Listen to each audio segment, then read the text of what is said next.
Na yung nagawa ko. And thank you, Angel, for that. And love you so much. Thank you. Next is Elijah Hope Lambino. Gaganda naman yung mga kaklase mo, no? Happy birthday, Angel.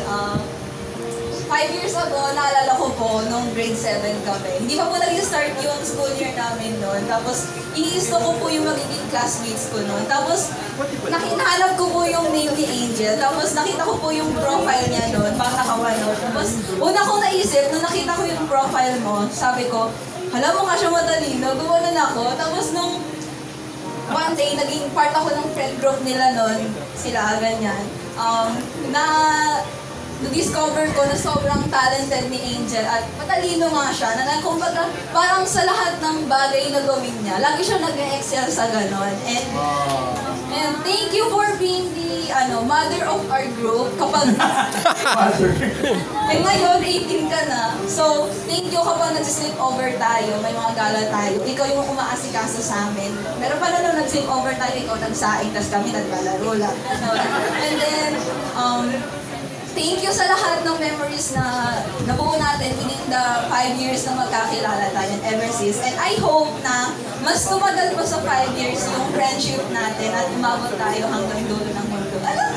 And thank you for introducing me sa Cup of Joe. Kasi naalala ko nung pandemic, pag nakikinig sila nun kapag nag-online, nag-Google Meet kami after class, nakikinig pa ako nun sa kanila kasi sabi ko, ano bang hype dyan? Ganun. Tapos, nung Monday, naintindihan ko na kung ano yung hype nun, and I love you. Thank you.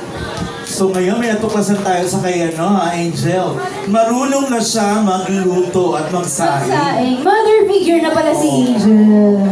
Bawal pa din mag-boyfriend. Next is Princess Julian Garcia. Francis Julaine is a classmate and a friend. Oh, mga beauty queen. Happy birthday, Angel.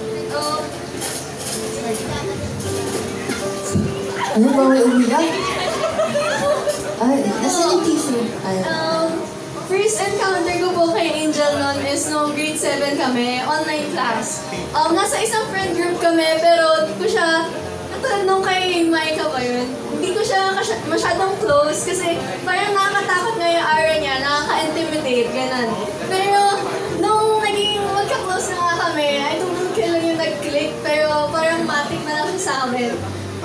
She is very a loving friend and isa siya sa mga friend ko na maaasahan ko talaga.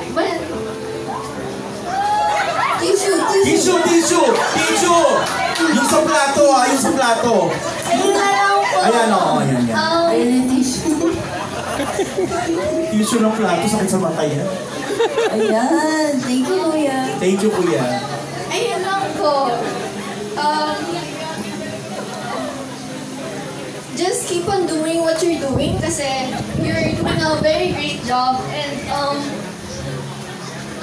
Tissue ulit! Hindi na pwede. ayun lang, huwag mo mapabayaan out mo. So ganda ito malambot sa Ito na mata. pala, ito na. Masakit, hindi masakit sa mata. Yan. May lahing ko makang Chinese. Or Korean, ganun, Japanese. Ang ganda. Galing no? BTS yan, BTS. BTS. Army ka din ba? Okay, sino to? Rain! Is Rain Barrow. Kaklase Ayan. and friend. Yung kaduwit na Alam ko si Doktora. Happy Legality Angel. Una ko pong naging impression sa kanya noon, intimidating siya. Kasi nung grade 9 po, yun po yung time na nag-face to face. Tapos wala akong kaibigan sa kanila kasi galing akong ibang section. Narinig ko na kay Angel, sabi niya, nag-introduce siya na kaya niya mag-play ng madaming instrument. Sabi ko, gusto siya maging kaibigan kasi nga gusto ko rin po matuto mag-gitara, gano'n. Kaso wala akong sipag para gawin yun. Tapos may time noon na groupings namin, magka-group kami. Nakipagbiruan ako sa kanila, gano'n. Tapos naging comfy po ako. Tapos pauwi na kami noon, hindi niya ako pinapansin. Tapos parang nandun na kami sa may overpass. Hindi talaga siya nagbabay, dire-diretso lang siya. Kaya sabi ko, nakakainis naman to. Pero eventually, naging close ko rin naman siya. Tapos siya din yung napag-open ko ng mga bagay sa buhay kapag may problema po. And kahit na minsan naging pasama yung kay Angel. Binigyan niya ako ng forgiveness and grateful ako na binigyan niya ako ng chance ulit na maging friend siya kasi siya yung kaibigan na kailangan niya talaga kasi sobrang understanding niya and tutulungan ka niya sa lahat ng bagay na kailangan mo. Love you. Ayan, sana pala namin tinawag ka namin sa huli. Kasi pangalan mo is? Rain. Rain. It's raining. Oo.